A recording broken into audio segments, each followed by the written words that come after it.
Hello everyone. तो EMT के आज के लेक्चर में हम लोग डिस्कस करेंगे क्लासियस मोजेटी रिलेशन। इसके अलावा एक मूविंग चार्ज की वजह से इलेक्ट्रिक फील्ड के ऊपर क्या इफेक्ट पड़ता है जब हम उसे डिफरेंट रेफरेंस फ्रेम से देखते हैं, यानी कि जब हम उस पर स्पेशल थ्योरी ऑफ रिलेटिविटी के कॉन्सेप्ट अप्लाई करते हैं तो क्या इफेक्ट पड़ता है वो हम आज देखने वाले हैं। मैंने आपको पहले भी कहा, इसके पहले मैंने ऑलरेडी एक लेक्चर किया था जिसमें मैंने आपको डाइलेक्ट्रिक स्फीयर के बारे में बताया था। मैंने आपको कहा था कि इसके ज्यादा क्वेश्चंस वगैरह नहीं आते, इनके फॉर्मूला पूछ लिया जाए तो ठीक है, अदरवाइज क्वेश्चन इनके ज्यादा नहीं आते। सिर्फ कंसेप्ट का खेल होता है, फॉर्मूला पूछ ना। तो चलिए स्टार्ट करते हैं आज का लेक्चर। सबसे पहले क्लासियस मोजेटी रिलेशन की हम बात करें, या कई जगह आपको ऐसा भी लिखा मिलेगा कि relation between electrical susceptibility and atomic polarisability. Atomic susceptibility और इलेक्ट्रिक सस्पेक्टिबिलिटी और एटॉमिक पोलराइजेबिलिटी का रिलेशन भी क्या। तो इसके लिए हम क्या करते हैं, दो प्लेटें लेते हैं, दोनों चार्ज प्लेटें होती हैं। एक प्लेट है पॉजिटिव और एक प्लेट है नेगेटिव, जैसा कि आप देख भी पा रहे हैं। एक प्लेट है पॉजिटिव प्लेट और एक प्लेट है नेगेटिव प्लेट। जो लेफ्ट हैंड साइड वाली है वो पॉजिटिव प्लेट है, राइट हैंड साइड वाली है नेगेटिव प्लेट। आर वाले चार्ज की हम बात। प्लेटों के बीच में एक डाइलेक्ट्रिक फील्ड, प्लेटों के बीच में क्या है, एक डाइलेक्ट्रिक ना। प्लेटों के बीच में एक डाइलेक्ट्रिक मीडियम है, कोई भी डाइलेक्ट्रिक इसके बीच में है। और इनके ऊपर एक एक्सटर्नल इलेक्ट्रिक फील्ड अप्लाई कर दिया। एक्सटर्नल अप्लाइड फील्ड को हमने लिखा है। जब एक्सटर्नल अप्लाइड फील्ड लगेगा तो हम ऑलरेडी जानते हैं, हमने पढ़ा है कि जब प्लेटों के बीच में डाइलेक्ट्रिक है और एक्सटर्नल अप्लाइड फील्ड लगाओगे तो पोलराइजेशन होगा। पोलराइजेशन मतलब जो बाउंड चार्ज होंगे ना, इलेक्ट्रिक फील्ड की डायरेक्शन में पॉजिटिव चार्ज लग जाएंगे और उसके अपोजिट कौन से चार्ज आ जाएंगे, नेगेटिव। तो आप इनर सरफेस पे प्लेट की पे देखेंगे, जो नेगेटिव चार्ज वाली प्लेट है उसकी इनर सरफेस पर आ गया पॉजिटिव चार्ज। जो पॉजिटिव चार्ज वाली प्लेट है उसकी इनर सरफेस पर आ गया नेगेटिव। तो प्लेटों के जो इनर सरफेस है वो बैटरी के पोल की तरह काम, या पॉजिटिव एक हो गया नेगेटिव, अंदर पोलराइज्ड एक इलेक्ट्रिक फील्ड जनरेट हो, पोलराइजेशन हुआ है। उस पोलराइजेशन की वजह से दोनों के ऊपर जो चार्ज आया है उसको हम कहते हैं इंड्यूस चार्ज, और उस इंड्यूस चार्ज की वजह से एक इंड्यूस्ड इलेक्ट्रिक फील्ड जनरेट हो गया ना। क्या जनरेट हो गया, इंड्यूस्ड इलेक्ट्रिक फील्ड जनरेट। उस इंड्यूस्ड इलेक्ट्रिक फील्ड को हम लिख रहे हैं E1 से। तो यहाँ पर जो E नॉट है ये है एक्सटर्नल इलेक्ट्रिक फील्ड। ये कौन सा है, एक्सटर्नल इलेक्ट्रिक फील्ड। ये कौन है, E नॉट। ये वाला जो है ये है इंड्यूस्ड इलेक्ट्रिक फील्ड। कौन सा इलेक्ट्रिक फील्ड है, ये इंड्यूस्ड इलेक्ट्रिक फील्ड। ठीक है। तो थर्ड नंबर की हम बात करते हैं जिसको हमने लिखा है E2। तो ये जो E2 है, E2, ये E2 क्या है कि ये जो डाइलेक्ट्रिक है, अब यहाँ पर एक स्पेयर में रखा, ठीक है। उस स्पेयर वाले पार्ट को हमने निकाल दिया, कट करके, और उसको बाहर निकाल। स्पेयर वाले पार्ट के अंदर अंदर एटम्स है। उन एटम्स की वजह से जो नेट चार्ज है अंदर वो जीरो है। नेट चार्ज अंदर जीरो है तो इलेक्ट्रिक फील्ड अंदर कितना बड़ा है, जीरो। अब वो स्पेयर वाले पार्ट को कट करके बाहर निकाल दिया। कट करके बाहर निकाल दिया, क्या होगा, जल्दी से इंड्यूस चार्ज आएगा उसके ऑपोजिट। ऑपोजिट मतलब जो इंड्यूस चार्ज इसके अंदर हो, तो प्लस वाली प्लेट की तरफ, जो ये प्लेट, ये स्पेयर का ये वाला हिस्सा है, यहाँ पर कौन सा चार्ज आएगा, प्लस प्लस। यहाँ पर कौन सा चार्ज आएगा, माइनस। अब इसको ऐसे भी समझ सकते हो कि अंदर इलेक्ट्रिक फील्ड जीरो करना है। अंदर इलेक्ट्रिक फील्ड जीरो करना है तो उसके लिए जो इलेक्ट्रिक फील्ड लाइन्स है वो इसके अंदर एंटर नहीं करती।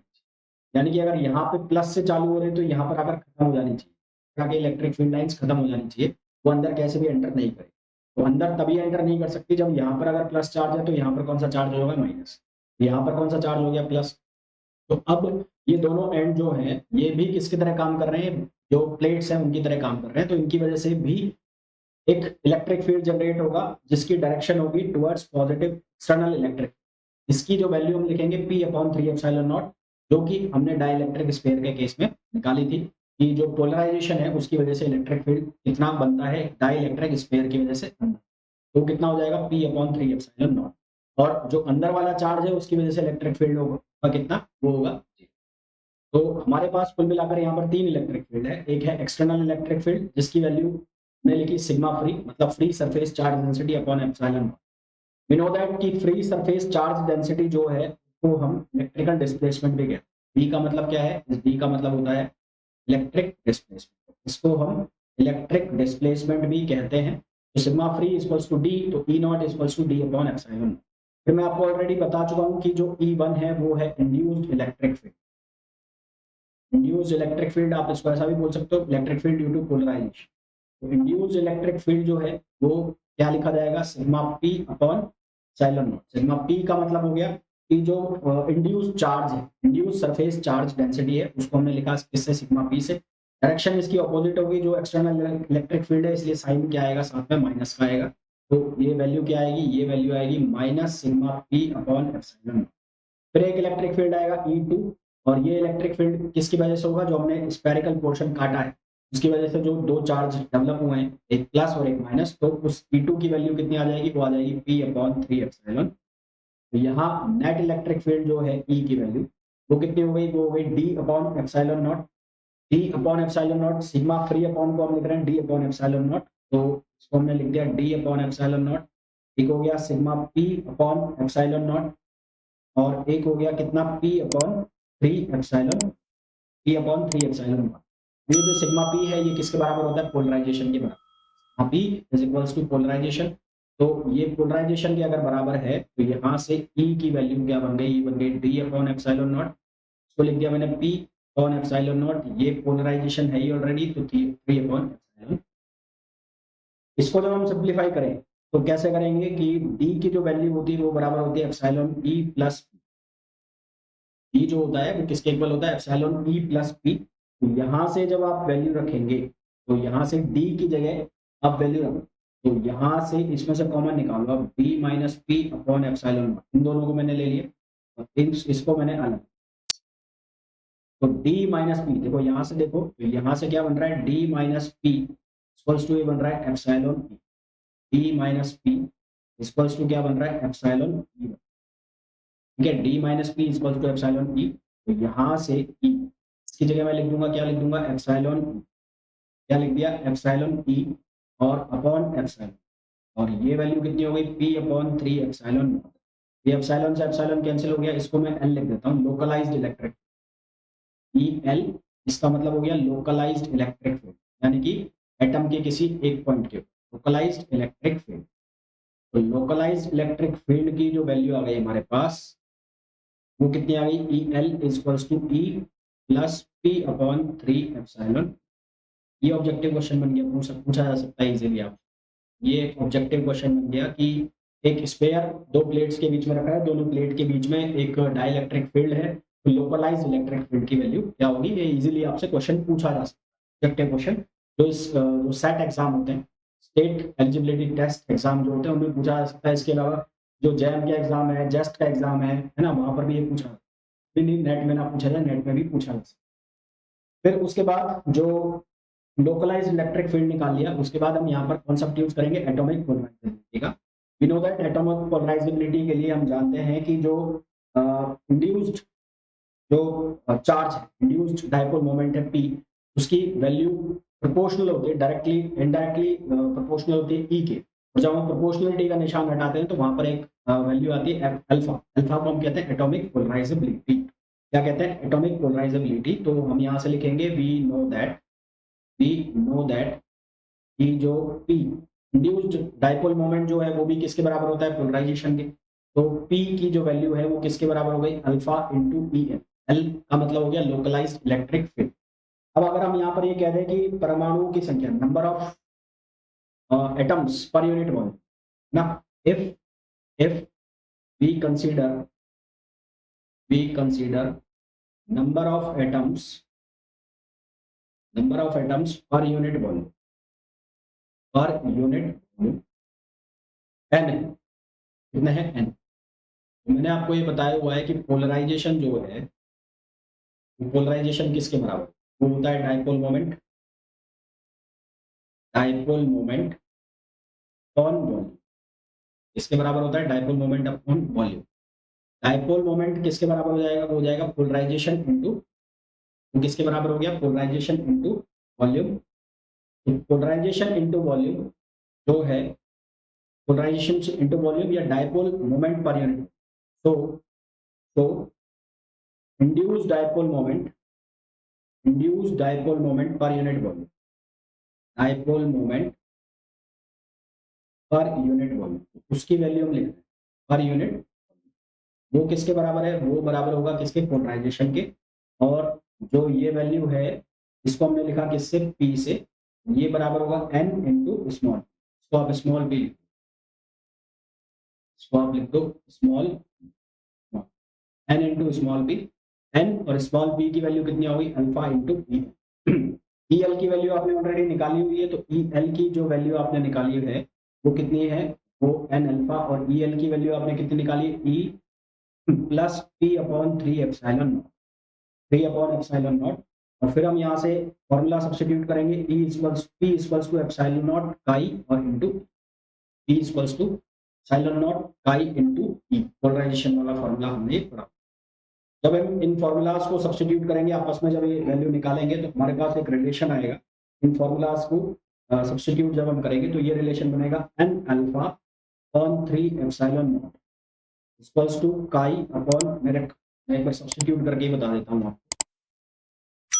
तो हमें ये p की वैल्यू इक्वल करनी है इसके, तो ये बन जाएगा epsilon naught chi into E equals to N alpha E upon, ये वैल्यू कितनी हो गई, 1 minus N alpha upon 3 epsilon naught, N alpha upon 3 epsilon. हमने किया क्या है, हमने ये किया है कि ये वाला जो फॉर्मूला था, ये वाला फॉर्मूला यहाँ से p की एक तरफ वैल्यू बना, यानी कि इससे हमने बनाया p इक्वल्स टू, हमने जो वैल्यू बनाई है वो बनाई है N alpha E upon 1 minus N alpha upon 3 epsilon naught, ये वैल्यू बनाई। और ये वैल्यू को और इस वैल्यू को हमने इक्वल किया है। इनको इक्वल करने के बाद हमारे पास जो फाइनल रिलेशन बनेगा वो बनेगा N alpha upon 3 epsilon naught, N alpha upon 3 epsilon naught equals to chi upon chi plus, chi upon chi plus 3। एक तो ये रिलेशन बन गया। सिंस काई जो है वो बराबर होता है epsilon minus epsilon R minus 1, यानी कि रिलेटिव परमिटिविटी, रिलेटिव परमिटिविटी। तो यहाँ से अगर ये वैल्यू रखता हूँ तो हमारे पास फॉर्मूला बनेगा N alpha upon 3 epsilon naught, और ये वैल्यू बन जाएगी epsilon R minus 1 upon epsilon R plus 2। इस रिलेशन को हम कहते हैं क्लासियस मोजेटी रिलेशन, है ना। इस रिलेशन को हम क्या कहते हैं, क्लासियस मोजेटी। ये डायरेक्ट ऑब्जेक्टिव क्वेश्चन हमसे पूछ लिया जाता है। यहाँ पर एक और इंपॉर्टेंट सा डेवलपमेंट हो जाता है कि यहाँ पर कुछ चेंजेस हम क्या कर देते हैं कि हम ये मान लें कि एटॉमिक वेट जो है, एटॉमिक वेट की जो वैल्यू है उसको हम लिख दें एम ए से, और जो अवोगाद्रो नंबर है, अवोगाद्रो नंबर को लिख दें हम एन ए से। यहाँ से हमें number of atoms per unit volume मिल जाएगा, और number of atoms per unit volume कितना आ जाएगा, rho N A upon M A, rho N A upon M A. तो ये हो गया number of atoms per unit. कैसे निकाला भाई, जो एम मास जो होता है, मास क्या होता है, वॉल्यूम इनटू डेंसिटी। तो आपने किया क्या है, मास पर मास में डेंसिटी से डिवाइड किया तो ये किसके बराबर बन गया, वॉल्यूम के बराबर बन गया। तो इसका उल्टा कर दोगे तो क्या आ जाएगा, रो अपॉन एम, यानी कि 1 अपॉन बी। आप निकाल क्या रहे हो, number of atoms per unit volume ही तो निकाल रहे हो। ये तो हो गया number of atoms per unit volume, यानी कि इसका उल्टा कर दिया। अब ये भी आप यहाँ पर वैल्यू अगर रखें एन की जगह, एन की जगह अगर ये वैल्यू रखते हैं तो ये फॉर्मूला हो जाता है चेंज, तो ये फॉर्मूला चेंज होकर बन जाता है N A alpha upon 3 epsilon naught, और ये वैल्यू बन जाती है एम ए अपॉन रो, और यहाँ से बन जाता है एप्सिलॉन आर माइनस 1, और ये बन जाता है एप्सिलॉन आर प्लस। तो ये बन जाता है क्लासियस मोजेटी रिलेशन, जो कि आपसे पूछ लिया जाता है एग्जाम के अंदर। डेरिवेशन कोई कभी नहीं पूछेगा, ये इसका ऑब्जेक्टिव में सिर्फ फॉर्मूला पूछा जा सकता है कि which one of the following is correct for Clausius Mossotti relation. ठीक है, तो डाइलेक्ट्रिक स्फीयर का जो पोर्शन है वो तो हो गया हमारा। अब एक टॉपिक हमारा रहा हुआ है, वो कौन सा रहा हुआ है, हमें डिस्कस करना था कि जो जो मूविंग चार्ज है, मूविंग चार्ज के अंदर जो इलेक्ट्रिक फील्ड की वजह से हमें वो निकालना होता है, जो क्या लगाते हैं, तो यहाँ पर हम लगाते हैं electric field measuring in moving frame of reference ना। टॉपिक है इलेक्ट्रिक फील्ड,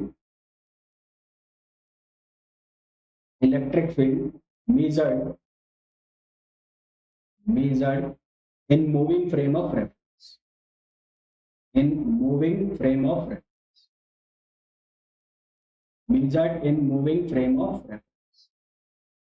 ठीक है, तो एक मूविंग फ्रेम में हमें इलेक्ट्रिक फील्ड मेजर करना। इसके लिए हमने क्या किया, इसके लिए हमने दो फ्रेम कंसीडर किए। पहला एक फ्रेम हमने एस फ्रेम कंसीडर किया, तो हम लेबोरेटरी फ्रेम भी बोल सकते हैं, ये एस फ्रेम। एस फ्रेम का मतलब जो लेबोरेटरी फ्रेम है उसको हम एस फ्रेम बोलते हैं। और इस एस फ्रेम के अंदर हमने मान लिया कोई एक कैपेसिटर है, जिसकी जो प्लेट्स हैं, उन प्लेट्स के ऊपर जो चार्ज है वो प्लस सिग्मा है, एक प्लेट के अंदर, यहाँ पर प्लस सिग्मा है और यहाँ पर है माइनस सिग्मा। और इन प्लेट के बीच की जो डिस्टेंस है वो इनकी विड्थ के कंपैरिजन में बहुत कम है, जिसकी वजह से इसके अंदर uniform electric field develop. Uniform electric field की जो डायरेक्शन है वो कितनी होगी, E equals to sigma upon epsilon naught. ये किधर होगा, पॉजिटिव, ये ऊपर की तरफ, यानी कि वर्टिकली अपवर्ड्स ये इलेक्ट्रिक फील्ड डेवलप। फिर अब हमने दूसरा फ्रेम ले लिया। दूसरा फ्रेम जो हमने लिया वो फ्रेम है S prime frame. S prime frame दूसरा फ्रेम हमने लिया, ये है S prime frame. S prime frame है जो वो एस के रेस्पेक्ट में बी डायरेक्शन से अपोजिट डायरेक्शन में जाता है, ठीक है। S prime frame, S prime,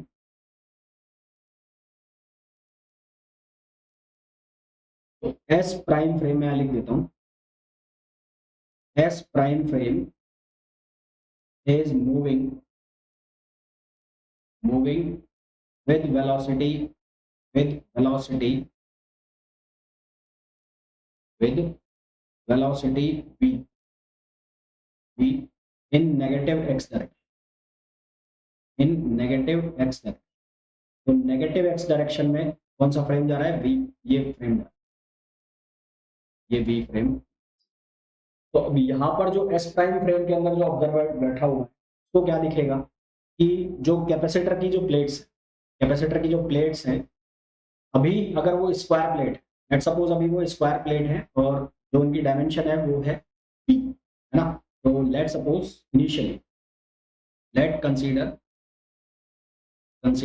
cross section of plates, cross section of plates is square with side b, with side.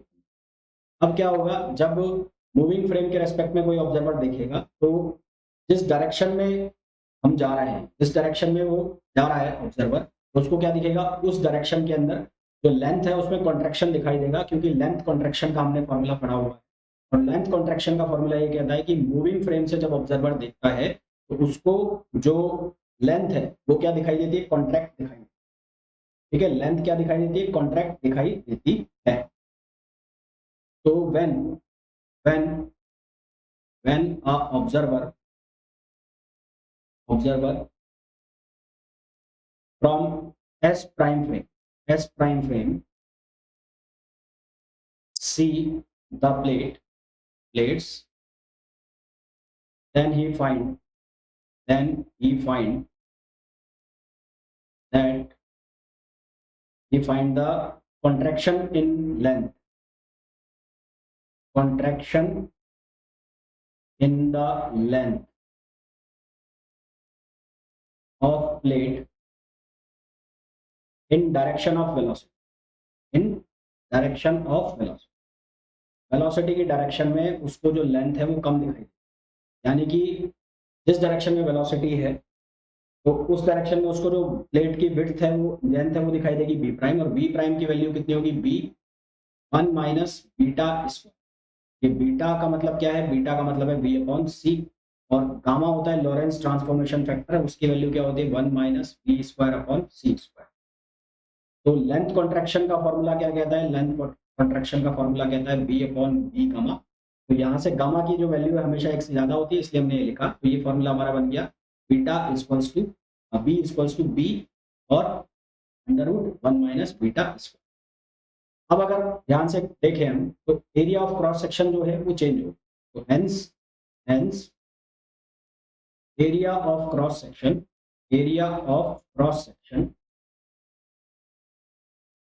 From S prime frame, S prime frame के लिए जो area of cross section हो गया वो क्या हो गया, B into B, यानी कि ये वैल्यू कितनी बन गई, बी स्क्वायर और इंटू 1 माइनस बीटा स्क्वायर। एक चीज जो है वो दोनों फ्रेम में कांस्टेंट रहती है, वो है चार्ज ना। तो we know that charge is conserve, we know that charge is conserve, हम ये जानते हैं कि चार्ज कंजर्व है दोनों ही फ्रेम में, for both S and S prime frame. But जो चार्ज डेंसिटी है वो कंजर्व नहीं रहे, but charge density is not conserve. ठीक है, चार्ज कंजर्व रहेगा पर चार्ज डेंसिटी कंजर्व नहीं है ना, ये बात का ध्यान रखना। सरफेस चार्ज डेंसिटी किसके बराबर होती है? चार्ज इनटू ना। तो from the concept of charge conserve, from the concept of charge conservation, charge conservation का कंसेप्ट हम लगाएं, उस कंसेप्ट से हम क्या लिखेंगे? Q equals to Q prime. Q किसके लिए? एस प्राइम के लिए।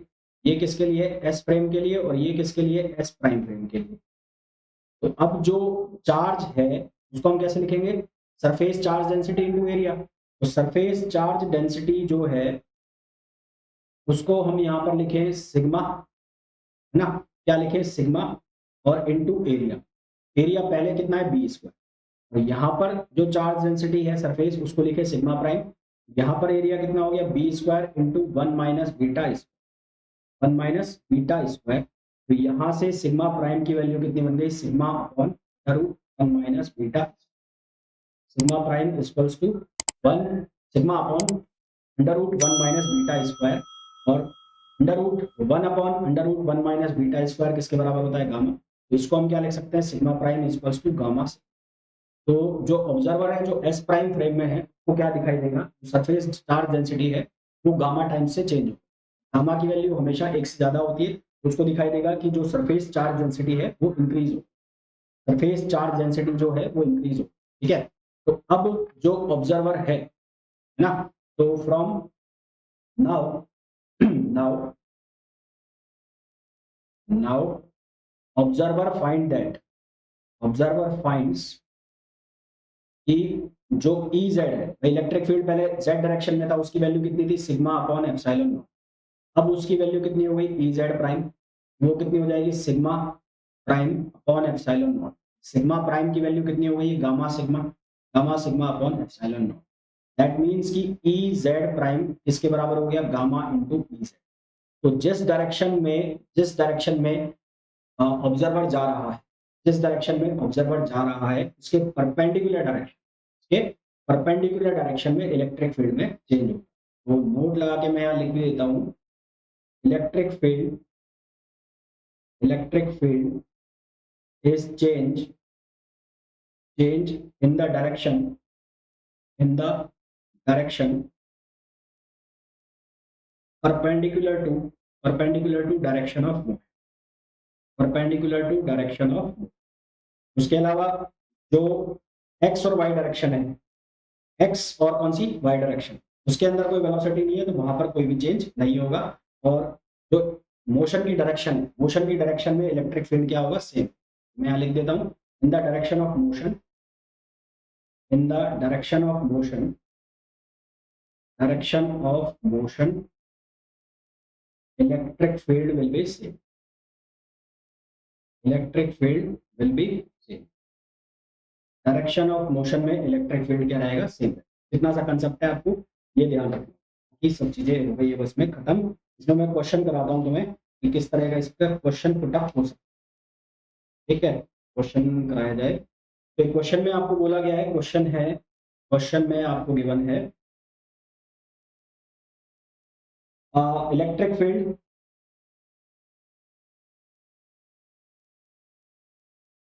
Electric field in a laboratory frame, electric field in laboratory frame, laboratory frame, laboratory frame के अंदर इलेक्ट्रिक फील्ड की जो वैल्यू है वो गिवन है 12i, 12i plus 8j, 12i plus 8j volt पर मीटर, ये वैल्यू है। एंड देन हमें बोला है if a observer is in a moving frame, if a if observer a moving frame in x direction, a moving frame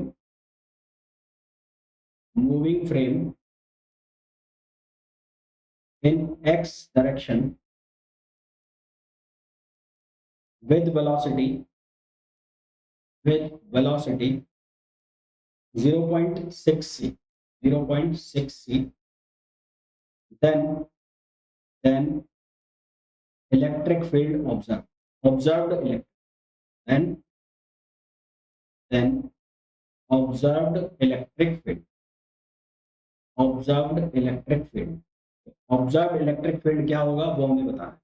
देखो भाई, तो सबसे पहले आपको इलेक्ट्रिक फील्ड जो दिया है उसकी वैल्यू कितनी है 12 आई कैप और प्लस 8 जे कैप। अब जो डायरेक्शन ऑफ मोशन है वो 0.6 ही है। डायरेक्शन ऑफ मोशन क्या है एक्स डायरेक्शन पैरेलल डायरेक्शन में जो इलेक्ट्रिक फील्ड हो गया वो हो गया 12 यानी कि ई एक्स प्राइम और ई एक्स वो वैल्यू सेम रहेगी, वो कितनी रहेगी 12 आई कैप। चेंज किस में होना है जे में होना है ना, चेंज किस में होना है जे में, और उसको लिख दिया मैंने ई वाई प्राइम, तो वो कितना हो जाएगा gamma into E Y. Gamma की वैल्यू आपको निकाल, गामा की वैल्यू कितनी होगी 1/√1 minus B square upon C square, और इलेक्ट्रिक फील्ड वाई डायरेक्शन में आपको ऑलरेडी गिवन है कितना है 8।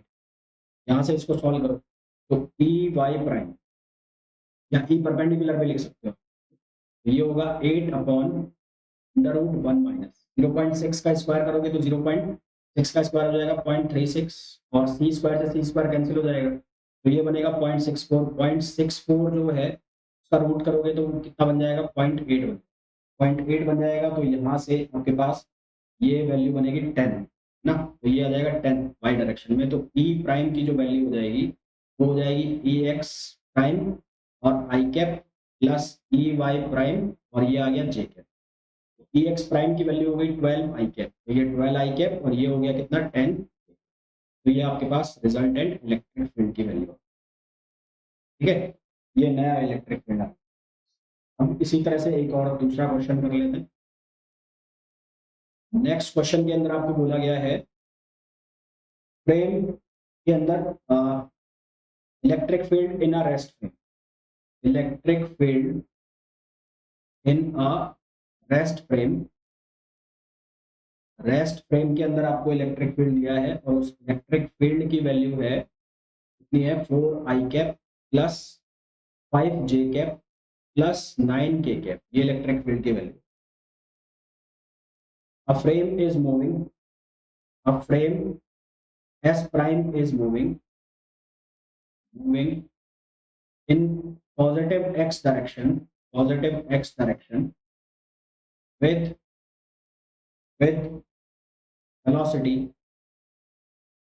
velocity 0.6 c, then observed electric field। वैसा ही क्वेश्चन है, ऑब्जर्व्ड